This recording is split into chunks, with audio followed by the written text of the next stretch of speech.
Hello. Following up the articles published by Logistics and Commercialization Lab, Logicom, today I bring the article called Strategies to Promote Intermodality in the Amazonian Northern Arc Region, a cost-effectiveness analysis of infrastructure. This article was made by me, Matheus Melo de Souza, and the professors Andréa Leda Ramos de Oliveira and Marcos Pinto da Costa da Rocha. This is the summary where we have first the introduction, then the objective, methodology, results and discussion, and by the end, the conclusions.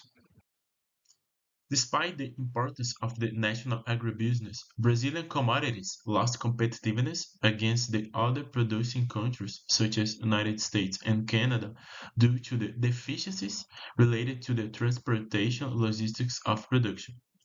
The reliance on road transport for the logistics of Brazilian soy is primarily driven by the substantial distance separating the major production regions, such as the Midwest, from the waterway and rail terminals located most in the southeast and south regions. Brazil's average distance to transport the soybeans from the farms to the rail and waterway terminals is approximately 700 kilometers. In contrast, the United States, the second producing country, has an average distance between the 40 and the 160 kilometers. In this sense, the persistent criticism of the logistics system must be considered in the new projects to improve the organizational strategies and the competitiveness. To address this logistical mismatch, it is necessary to develop intermodal transport corridors that link the agricultural regions above the 16th parallel south with the ports of the Amazonian Northern Arc. One of the ongoing projects is the Ferrogrão Railway. It will span 933 kilometers, connecting the grain-producing region from the Midwest, such as the state of the Mato Grosso, to the state of Pará, leading to the port of Miritituba.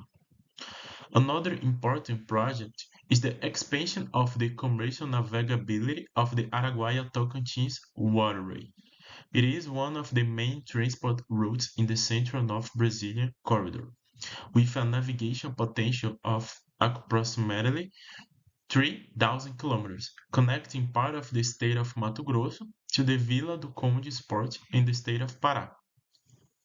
The navigation on this waterway is not possible all year round because of the rock formations that appears when the level of the water is too slow in a certain time of the year.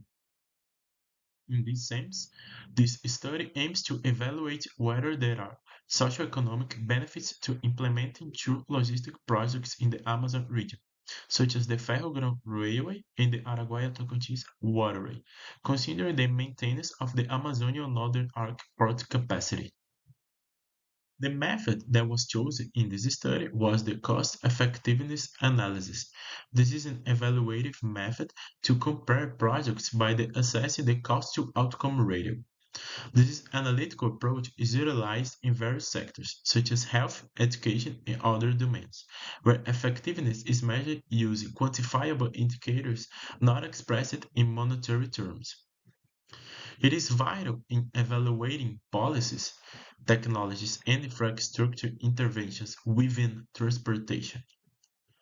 Therefore, this method provides decision makers with valuable information, allowing them to determine the most suitable options to implement while considering resource constraints, such as the budget limitations. In this figure 1, we have the chart of the CA methodology steps. First, we have the projects considered, the Araguaia-Tocantins waterway and the Ferrogrão railway, in the period 2018, 2025, and 2030. First, we define the externalities produced by the project, such as the energy efficiency, the transportation cost, the reduction in number of trucks, and the reduction in CO2 emission. We divide these effects by the cost of the projects. After that, we multiply the weight, which was previously established by the specialists by the indicator. In the end, we sum all the externalities and compare between all the scenarios.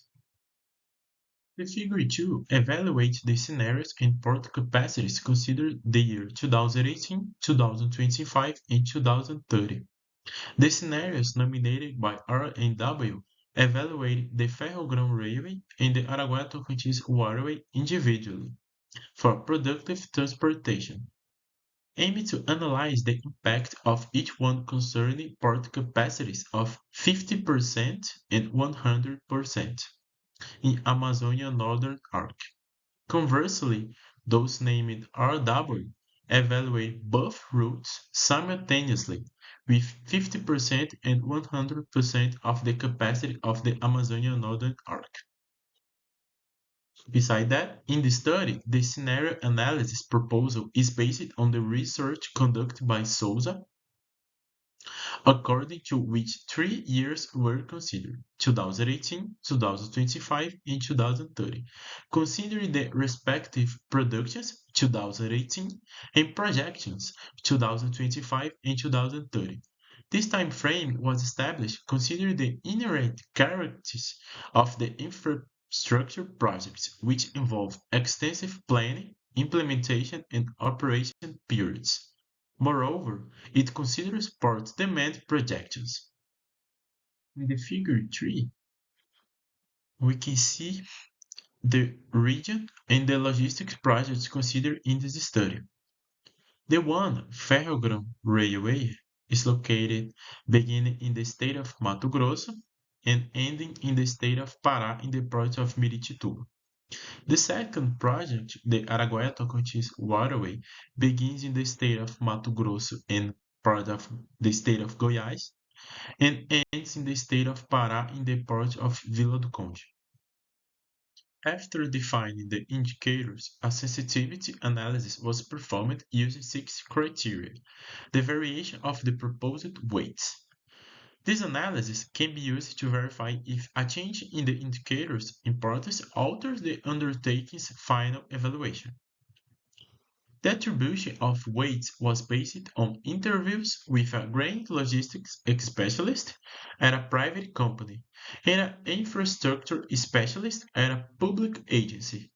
This methodological approach is called rapid assessment or a quick appraisal. According to the cost-effectiveness analysis, the Ferrogrão Railway obtained the best results in all scenarios, considering the economic and social environmental benefits. The Ferrogrão Railway presented the highest transportation cost reduction rate, approximately 130 million reais for every 1 billion reais invested in 2030.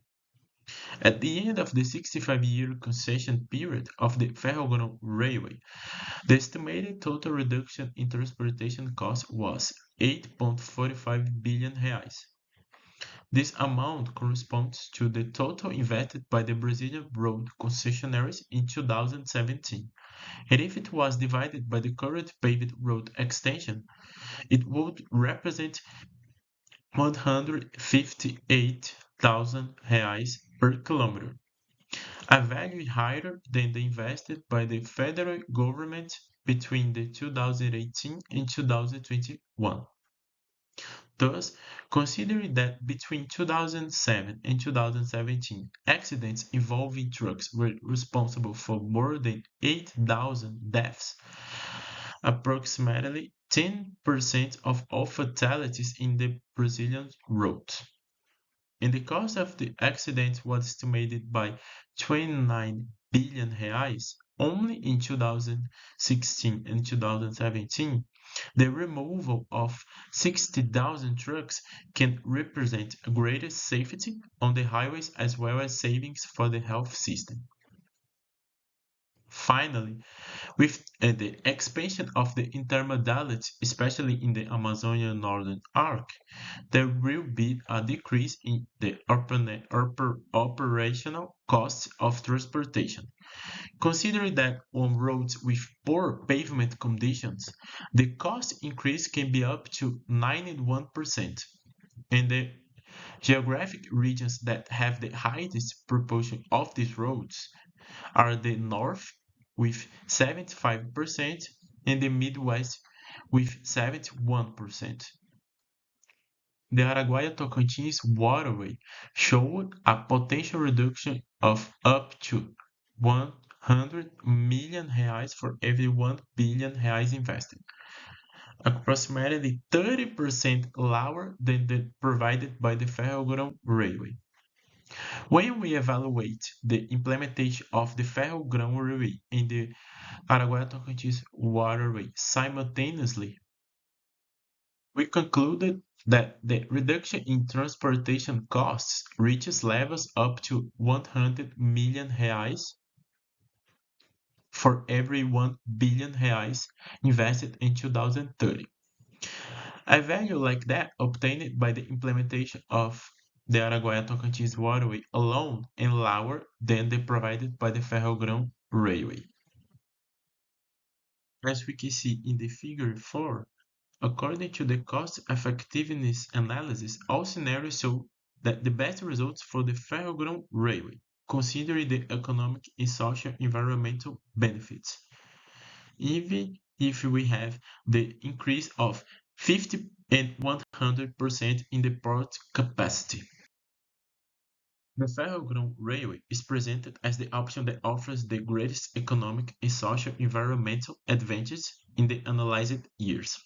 This logistical project plays a fundamental role in the fostering the development of the Amazonian Northern Arc region, as it has the potential to attract various investments. For example, promoting the installation of an agro-industrial soy processing park, it promotes adding value to the soy supply chain and generating jobs for these industrial segments. The main contribution of this study lies in employing methodologies that consider not only economic factors but also the social and environmental aspects. From the point of view of the scarcity of the public resources, the profitability of the private entities, and alignment with the sustainable development objectives. This approach makes it possible to establish guidelines to assess the feasibility of the infrastructure projects systematically and helps the formulate of the public policies for the regional development. So, it can be said that the both projects can balance the cargo transport matrix, boost the multimodality, and promote the sustainability, and expand their impact beyond the agribusiness. We can say that as the agricultural frontier continues to expand towards Brazil's north and northeast regions, the expectation of optimizing agribusiness logistics through effective public policies increases. We can also say that these benefits include a decrease in accidents and congestion. In a region where road infrastructure tends to be inadequate, such as the North and Midwest regions, this can contribute to reducing investments in road maintenance, reducing the rates of loss in transport, and reducing the cost of health units resulting from the accidents in the streets.